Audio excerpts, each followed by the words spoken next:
What is a pub? Before you dive down into the comment section and tell me what a ridiculous question that is it really that straightforward? Is this a pub?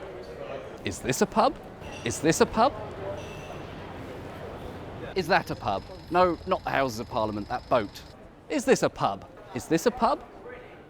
I'm fairly sure this is a pub, and this is a pub, isn't it? This looks like a pub, but is it really a pub? Cheers from the Tatershall Castle.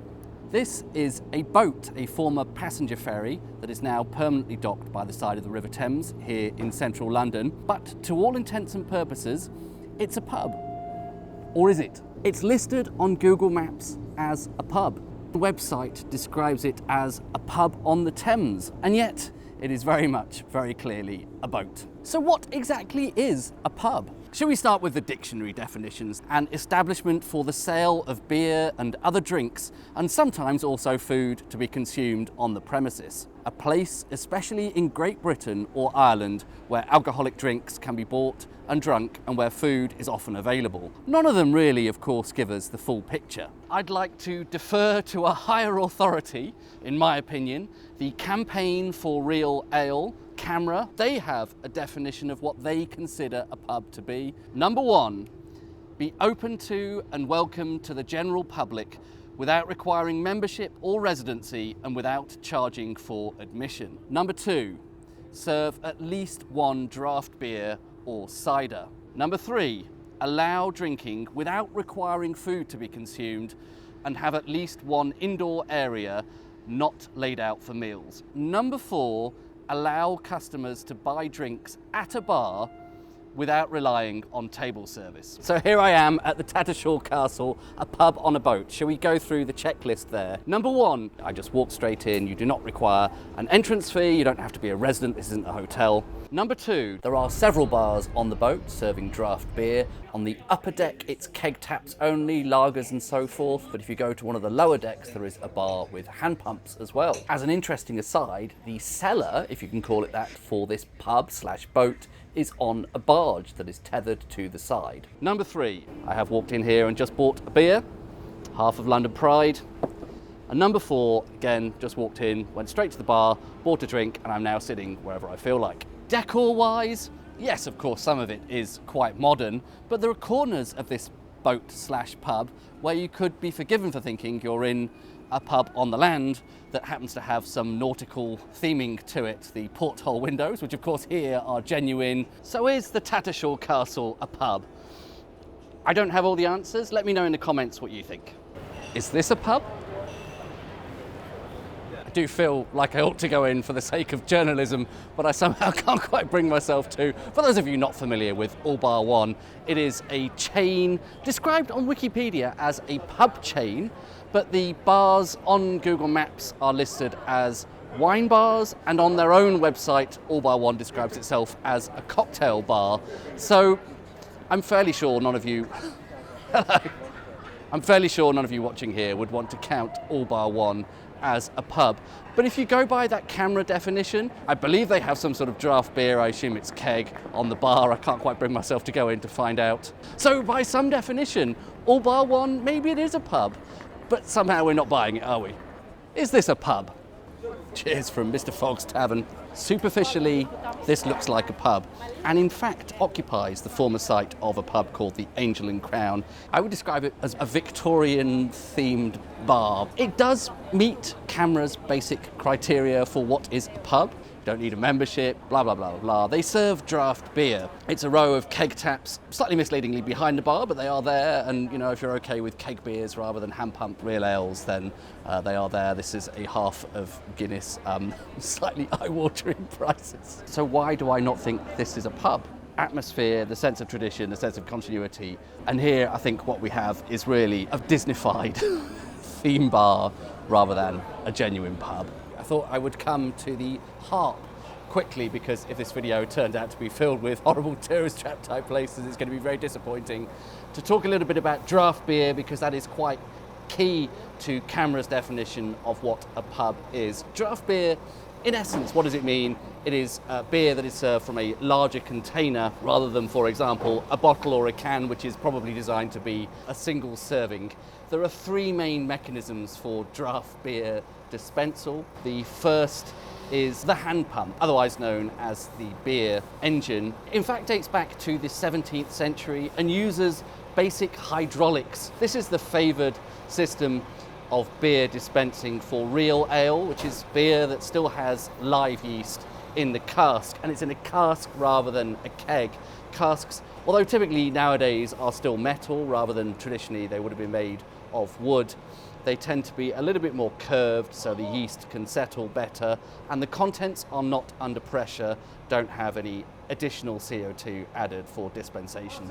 Keg beers, typically you see these days for things like lager, the kegs themselves, metal again, cylindrical typically in shape, and the contents are under pressure. There is added CO2 and or nitrogen in order to dispense the beer, so that you just have to flip a tap and the beer will rise up due to that pressure. One final mechanism for draft beer dispensing that you don't see so much here in London is simple gravity. Beer in the casks up on stillage and just tapped and the beer can pour directly off. But most pubs have their beer stored in cellars beneath, so they'll need either pressure or that hydraulic system, the beer engine, to bring it up from the cellar. As I said, I think the Harp here is an absolutely fantastic pub. They have Harvey's Sussex Best on tap, always in good condition here, along with an array of other real ales. 10 hand pumps in total, really incredible.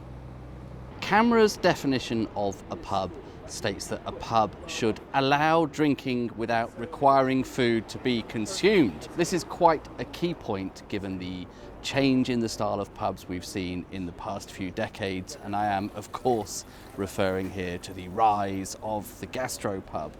I'm at quite a pivotal, I suppose, location for that, the Eagle here in Farringdon, which is generally regarded to be the first pub for which that term was coined. I believe there has been a pub on this site for much longer, but the current incarnation of the Eagle under its, I believe, still current management opened here in 1991.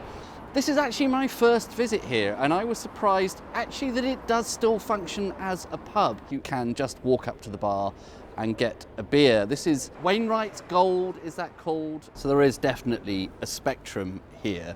At the extreme end, there are some gastropubs which have essentially inhabited the former premises of a pub and turned it into something which is indistinguishable from a restaurant. You can no longer just go and get a drink at the bar. All of the tables are turned over to dining, and many of them have something like a maitre d' at the door who greets you on arrival and checks to see if you have a reservation. It lacks all of that sort of conviviality, the opportunity to meet random strangers in the pub. And yet, I don't think the original example of a gastropub here is at that extreme. It still sort of operates as a pub. Food in pubs is certainly not a new phenomenon.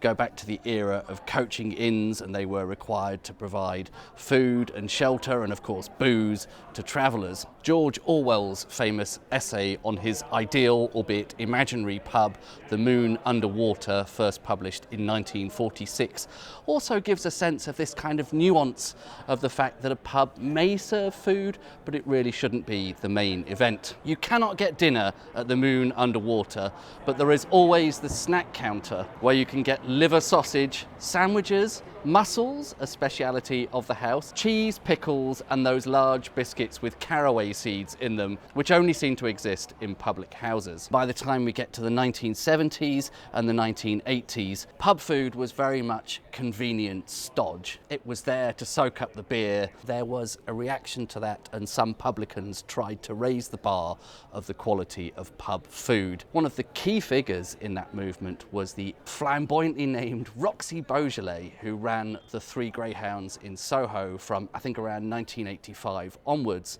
and then later moved to the pub behind me here, the Seven Stars on Carey Street. Geoffrey Bernard, writing on an occasion when he presumably was not unwell, he has this to say about Roxy Beaujolais: a name to conjure with, casts spells in her Soho kitchen where she makes magic for the customers of the Three Greyhounds. Her recipes lift pub grub to new rarefied heights. I wish she took prisoners. I have a lot of reservations and sometimes just outright frustration about the rise of the gastropub. But I think in this case, particularly the Seven Stars, Roxy has done a fantastic job of maintaining a pubby pub feel. You absolutely still can go into the Seven Stars just for a pint. Still very much feels like a pub, but if you feel like eating, you can also get a fantastic home-cooked meal here. Cheers from the Holy Tavern.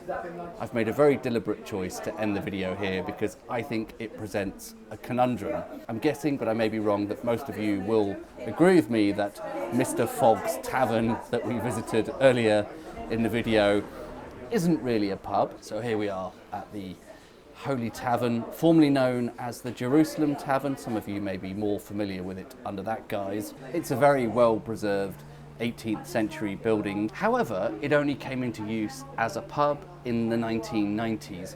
Why is it that most people would happily consider this to be a pub, and most people, at least who watch my channel, would probably not consider Mr. Fogg's Tavern to be a pub? A friend of mine once said, when I was trying to pin down the definition of what is a pub, he simply said, you know when you're in one. There is some unique feeling, some sense of continuity, some sense of tradition that you get in a pub. Perhaps it has to do with wood fittings, perhaps it has to do with the way the beer is served on the bar, perhaps it's something ineffable about the atmosphere, much harder than you may at first think to come up with an absolutely watertight definition of what a pub is. Thanks very much for watching, and I'll see you on the next one. Bye-bye.